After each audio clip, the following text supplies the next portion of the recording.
ఎట్లా ఇది ఎట్లా ఎట్లా ఎట్లా అంటే అదే ఇక రాజకీయ పడుకుబడి డబ్బుల పిటిషన్ పలుకుబడి. ఇవ్వలేదా నేను 2024లోనే 2024లోనే నేను జిహెచ్ఎంసీ అధికారులకు ఇచ్చా. ఏమన్నా దీని మీద కేసులు ఉన్నాయి, 2024లో జిహెచ్ఎంసీ అధికారులకు ఇచ్చా, దీని మీద కేసులు ఉన్నాయి, మీరు పర్మిషన్ ఇవ్వద్దని చెప్పి దీన్ని ఓవర్లుక్ చేసి కొత్త పర్మిషన్ ఇచ్చారు. మళ్ళీ నేను నిన్న కూడా క్వశ్చన్ చేయాలి ఎగ్జాక్ట్ కమిషనర్ ని. తర్వాత నిన్న కూడా ఏం చేశారన్నా, నిన్న కూడా మళ్ళీ వెళ్ళి ఈ పర్మిషన్ ని క్యాన్సిల్ చేయాలని చెప్పి మళ్ళీ నేను కమిషనర్ గారిని కలిసి మళ్ళీ నిన్న కూడా ఫ్రెష్ గా ఇచ్చాను. 26 ఇన్వార్డ్లో ఇచ్చొచ్చాను ఒక 3 days కింద. ఎందుకంటే కమిషనర్ గారు కలవలేదు, ఇచ్చొచ్చాను. సో దీని మీద నేను న్యాయ పోరాటం చేసుకోవడానికి హైకోర్టుకి వెళ్ళడానికి నాకు అధికారం ఉంటుంది.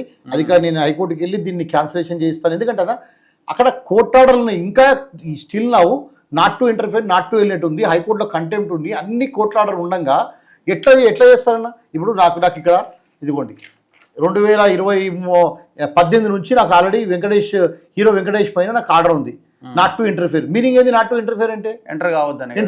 నాట్ టు హైకోర్టు ఆర్డర్ అనేది, ఇది హైకోర్టు ఆర్డర్, ఇది lower court order, civil court order. ఈ సివిల్ కోర్ట్ ఆర్డర్ ఉన్నాయి not to interfere, not to వెళ్ళినట్టు అంటే. నాట్ టు వెళ్ళినట్టు అమ్మొద్దు. హీరో వెంకటేష్ ఏమో నాట్ టు ఇంటర్ఫియర్ అంటే దాంట్లోకి రావద్దు. నేను అక్కడే మా వాళ్ళు అక్కడే ఉండగా బలవంతంగా వచ్చి మొత్తం ఆస్తులు ధ్వంసం చేయడము, నా సామాన్ తెచ్చుకెళ్ళి. ఇప్పుడు కోర్టు ఆర్డర్ అందులో ఇంటర్ఫియర్ కావద్దని ఆర్డర్ ఉన్న తర్వాత జిహెచ్ఎంసీ పర్మిషన్ ఎట్లా ఇస్తుంది?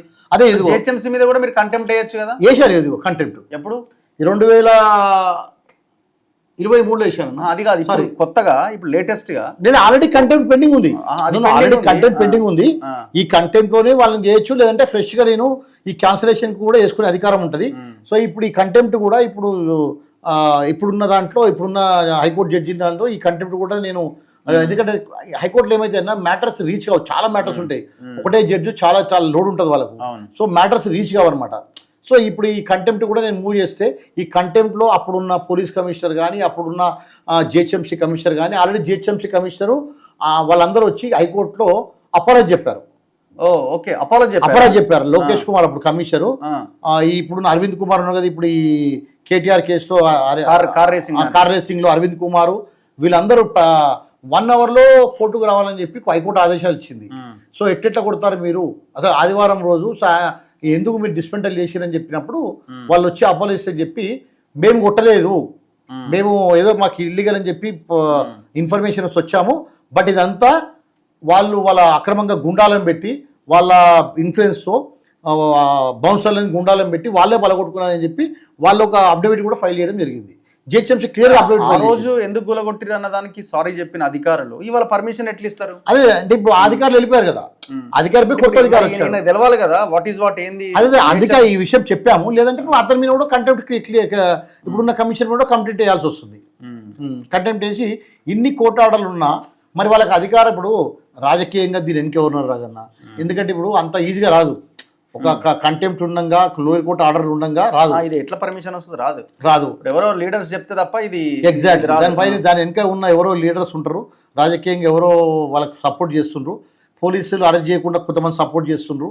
సో ఈ విధంగా వాళ్ళకు అన్ని సంస్థలే మేనేజ్ చేసినట్టుగా హైకోర్టు కూడా వాళ్ళు మేనేజ్ చేద్దాం అనుకున్నారు. ఇప్పుడు ఇంత పెద్ద కేసు, చాలా మంది ఇప్పుడు వాళ్ళంతా పలుకుబడి ఉన్న వాళ్ళు, సెలబ్రిటీలు, హీరోలు, సో మా పేరు డ్యామేజ్ అవుతుంది అని కూడా కాంప్రమైజ్కి ఏదో ఒకటి కూర్చుందా మాట్లాడదామని లైన్లో కూడా లేరా? లేదన్నా, ఇప్పుడు మేము ఏమడుతున్నాం అంటే, మాకు అమ్మినావు కదా ప్రాపర్టీ, మాకు అమ్మిన ప్రాపర్టీ సార్ నాకు ఇస్తావా వేరే వాళ్ళకి ఇస్తావా? ఇద్దరికి అమ్మావు కదా, మా ఇద్దరు కలిపివు న్యాయం చేయాలనుకుంటే. నేను ఏంటంటే అసలు విషయం ఏంటంటే రేటు పెరగలేదు అక్కడ. రేటు పెరగడము అసలు విషయం అనమాట, ఇంకా వేరే ఏం లేదు, ఈగో ఏం లేదు. రేటు పెరిగింది ఎందుకంటే 1కి 3 సార్లు అయిపోయింది. ఇప్పుడు అప్పుడు 1,00,000 అమ్మిన ప్రాపర్టీ ఇప్పుడు 5 లక్షలు అయింది. సో అదొక్కటే ఆయనకున్న కక్కుర్తి.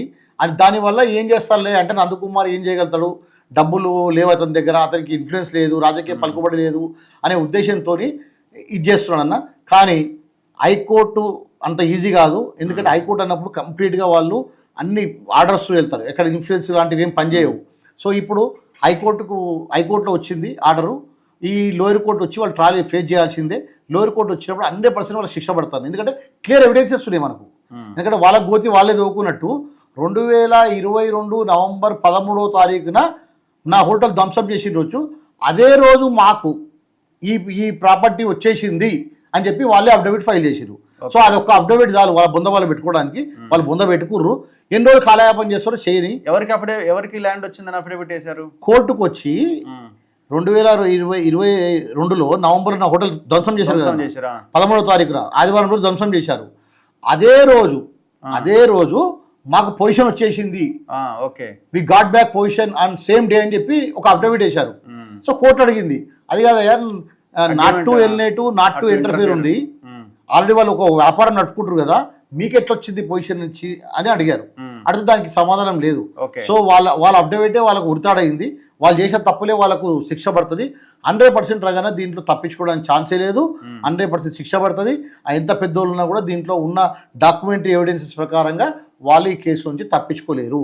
నలుగురు శిక్ష పడుతుంది. సో మీ దగ్గరికి ఇంతవరకు ఒక మనిషిని పంపించి మాట్లాడించడం కానీ అట్లాంటిది ఏమి జరగలేదా? అంటే వాళ్ళకు ఒక డబ్బు అహంకారం ఉందన్న.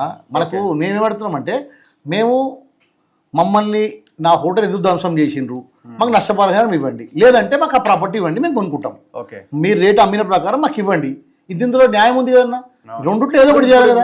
ఆయన ప్రమోద్ 6 కోట్లు, నందకుమార్ 3 కోట్లు వాళ్ళ దగ్గరనే ఉన్నాయి. ఇప్పటికి కూడా వాళ్ళ దగ్గరనే ఉన్నాయి. ఎన్నేళ్ళ నుంచి? 8 సంవత్సరాలు అవుతుంది. ఇప్పుడు 8 సంవత్సరాలు అవుతుంది. 8 years నుంచి అక్కడే ఉన్నాయి. 2018లో 8 సంవత్సరాల నుంచి ఇట్లే అన్ని. అంటే ఒక్క తప్పు కాదు, ఓ తప్పు మీద తప్పు. ఫస్ట్ ఆఫ్ ఆల్ 2 అగ్రిమెంట్లు చేయడం తప్పు. సెకండ్ మళ్ళీ కొడుకు పేరు రిజిస్ట్రేషన్ చేయడం తప్పు. కోర్టు ఆర్డర్ ఉండగా ధ్వంసం చేయడం తప్పు. ధ్వంసం చేసిన తర్వాత ఇంకోరికి లీజ్ చేయడం తప్పు. లీజ్ ఇచ్చిన తర్వాత మళ్ళీ కోర్టు మళ్ళీ ఏమంటారు అది బిల్డింగ్ పర్మిషన్ తీసుకోవడం తప్పు. కట్టమనండి. ఇప్పుడు వాళ్ళకు పోలీసులు అండ ఉందని, జిహెచ్ఎంసీ అండ ఉంది, రాజకీయంగా అండ ఉందని కట్టమని చెప్పండి. మొత్తం మనం మీడియా తీసుకొని వెళ్తాం. మీరు రండి, మనకున్న కాలేజ్ టీవీ అందరూ అన్ని. ఎందుకంటే ఇప్పుడు మెయిన్ స్ట్రీమ్ మీడియా వస్తారో తెలియదు, వాళ్ళని కూడా పిలుస్తాను. పిలిచి అన్ని ఆర్డర్లు పెట్టి అందరికీ అన్ని విధాలు తెలిసే విధంగా చెప్తామన్న. దాంట్లో ఉంది. కట్టమనండి. ఇప్పుడు నేను అక్కడే నా వాచ్మెన్ అక్కడే ఉండగా, నేను మా మనుషులు అక్కడే ఉండగా వాళ్ళు వేరే వాళ్ళకు లీజ్ ఇస్తున్నారు. పేపర్ల మీద లీజ్ తీసుకుంటే ఏమవుతుందన్న? పొజిషన్ ఈజ్ వెరీ ఇంపార్టెంట్ కదా. కోర్టులో నాకే ఆర్డర్స్ ఉన్నాయి. అన్ని ఆర్డర్ ఉండగా వాళ్ళు ఇట్లా నన్ను ఇబ్బంది పెట్టడం కరెక్ట్ కాదు.